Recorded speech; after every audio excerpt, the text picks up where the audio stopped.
If you want a fast and easy way to connect Todoist with Outlook, you're in the right place. In this video, I'll show you exactly how to install the Todoist add-in inside Outlook and log in so you can start turning emails into tasks and organizing your workflow more efficiently.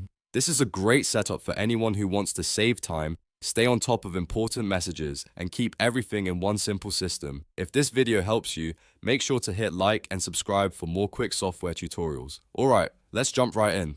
First, open Outlook and go to an email message. This can be any email in your inbox because we just need to access the add-ins area from within a message window.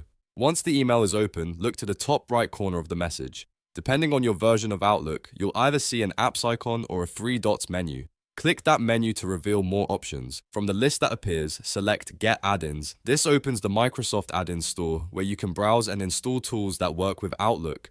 Now use the search bar and type Todoist. As soon as Todoist appears in the results, click Add to install it. Outlook may take a few moments to complete the installation, so give it a second to finish loading. After the add-in is installed, open it from the message window or from the add-ins panel. The Todoist add-in will ask you to log into your account.